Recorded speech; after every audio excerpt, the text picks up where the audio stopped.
Hello po, ask ko lang sana kung sa tingin nyo maganda ba na ipa-buyout ko na lang sa PLI ang GFAL ko kasi parang ang laki pa ng balance ko. No, ito isang tanong na ating natanggap mula po sa isa sa inyo, no, na yung kanya pong concern kasi ay parang sa palagay niya malaki pa yung balanse ng kanyang GFAL, no, sa ngayon. And naiisipan niya na ipa-buyout na lamang sa PLI. So bago po tayo magdesisyon sa mga ganito pong concern, ay gusto ko pong maibahagi sa inyo yung ilan sa mga punto, mga bagay na dapat po nating isipin bago tayo magdesisyon na mag-avail ng buyout. Ito pong loan na ito mga master na pinadala sa atin, yung kanya pong loan ay granted December 23, 2019 at meron pa itong balanse sa ngayon na nasa 295,000. 500,000 po yung kanyang utang, so it means na 205 yung bayad na sa kanya pong loan. 205 yung nabayaran na, 295 yung balanse. Matatandaan po na meron pong 6 na buwan sa 2020 na walang payment dahil sa loan moratorium, kaya yung naging payment niya 6 months sa 2020, isang taon sa 2021 at 2022, isa ring taon, so 2.5 months po yun. Tapos ngayon sa 2023, no, until August siguro. Pero yung tinignan po natin, no, ito po walang arrears si ma'am. Yung total payment niya is nasa 363 na.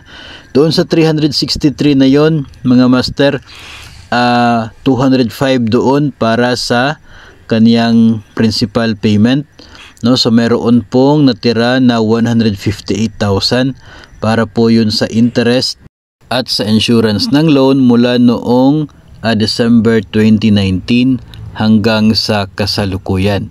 So ganun po, no, yung eksena ngayon sa GFAL account na ito. So darito po yung ilang consideration natin pong tingnan.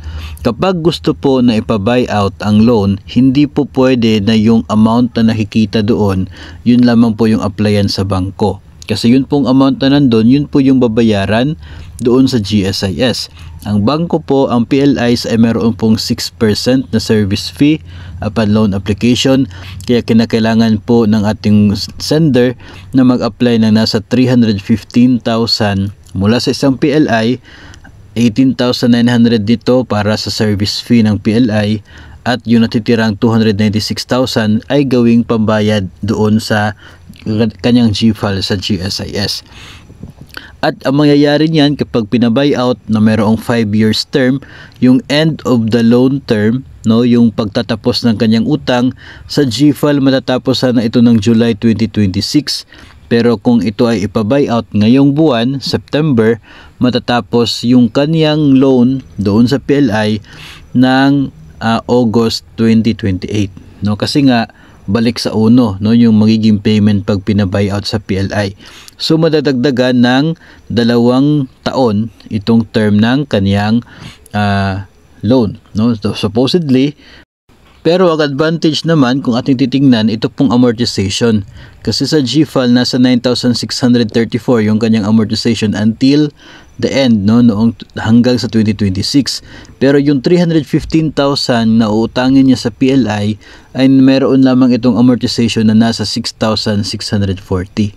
No, so makakatipid siya na nasa 3,000 doon sa monthly amortization.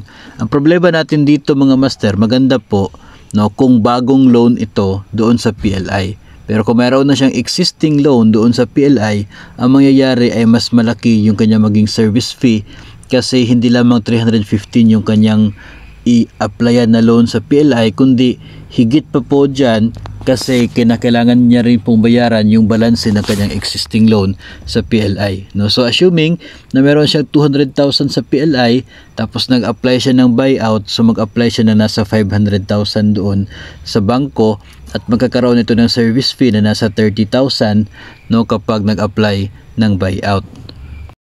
So doon po sa mga nabanggit natin kanina mga master, ito, no, yung mga mahalagang portion doon, makakatipid siya na nasa 3,000 na amortization. Kung 315 yung babayaran, yung applyan niya sa PLI, ito ay sa mga susunod po na mga taon. No, tapos yung term lamang ng kanyang loan ay mag-i-extend from 2026 magiging 2028 yung end nito. Tapos gagastos siya na nasa 19,000 para sa service fee kung mag-loan siya sa isang PLI for buyout. Yun ay kung sa banggit natin kanina, wala siyang existing loan sa PLI na siya bumabuyout sa kanyang GFAL. Pero kung mayroon siyang existing loan doon sa PLI na yon, ay babayaran niya kasi yung utang niya doon sa PLI, kaya kailangan niya mag-apply ng mas higit pa na mataas na halaga. No, so as mentioned, kung mayroon siyang 200,000 na balance doon sa PLI na yon, tapos gusto niyang ipa-buyout yung GFAL na mayroon 315,000, so kinakailangan niya ngayon na mag-apply na nasa 500,000 na loan doon sa PLI, and that will cost our sender about 30,000 doon sa kanyang magiging service fee. So depende po no yung halaga ng utang, no, doon po nakadepende yung service fee. Ngayon, isa po sa mga consideration po natin na dapat tingnan ay ano ba yung dahilan kung bakit gusto po ninyong ipa-buyout. Marami po kasi ang gusto nilang ma-buyout dahil hindi renewable itong GFAL. Kung tayo po ay gusto po na ipa-buyout, meron din po tayong dapat na ibang consideration, kabilang nga po dyan yung itong pagiging renewable at non-renewable ng isang loan. Kapag non-renewable, ibig sabihin nito, matatapos po yan at the end of the term, tataas ng sobrang laki yung inyong net take home pay. Pero kapag renewable po yung isang loan, tandaan po natin na every time na nag-a-apply po tayo ng renewal nito, ay nawawalan po tayo ng malaking halaga para po sa service fee ng nasabi pong loan. No? So kung 300,000 lamang yung magiging utang doon sa PLI, and every time na mag-renew ka ay nasa 18,000 yung magiging nasa 18,000 yung magiging service fee ng inyo pong utang. Kung sakali po na maging 500,000 yung utang sa PLI, tapos gustong-gusto niyo na renew kayo ng renew every year, so gagastos kayo na nasa 30,000 na service fee every time na mag-renew kayo. So that is part of the consideration na dapat po nating tingnan whenever we decide kung ipa-buyout ba ang isang loan from GSIS to PLIs. Yung PLI to PLI kasi pwede rin naman na hindi ganun katindi yung ating consideration sa iba't ibang factors kasi halos magkapareho po yung scenario doon sa PLI to PLI. No, yung pagkakaiba na lamang ay doon sa delivery ng service from one PLI to another. Dito kasi sa GSIS at sa PLI, considering na isa pong non-renewable yung isang utang, no, and considering also doon sa factor ng service fee, kaya malaki po yung atin pong dapat na panahon sa pag-iisip muna bago tayo magdesisyon na magpa-buyout ng atin pong loan. Kung sakali po itong loan na ito ay mayroon pong malaking arrears and yung arrears po niya ay lumulobo every month, then I would really suggest na mas mabuti na magkaroon ng buyout, no? Kasi nga yung arrears sa pagkakaalam po natin, talaga pong mayroon po yung interest, no, every single month. So, nangyari lamang dito ay walang arrears yung loan account, no? And if ever meron po kayong arrears na 1 or 2 months, then hindi naman po lumalaki yung value niya, equal lang sa 1 or 2 months na amortization, wala pong problema doon dahil posible po na yung current month lamang yung dahilan kung bakit kayo ay nagkaroon ng arrears dyan. Pero mawawala din naman yun kapag mayroon ng payment sa current month remittance. Pero kung malaki talaga yung arrears at tumataas yung kanyang halaga, then better na bayaran niya ng over the counter yung arrears para mawala, or ipa-buyout nyo po and para magbago, no, yung loan account na yon at mawawala na yung stress ninyo doon sa lumulobo na arrears. Pero sa case kasi ng ating sender dito mga master, sa episode na ito, yung sender natin wala kasing arrears, no, yung kanyang loan updated, walang problema sa loan payment.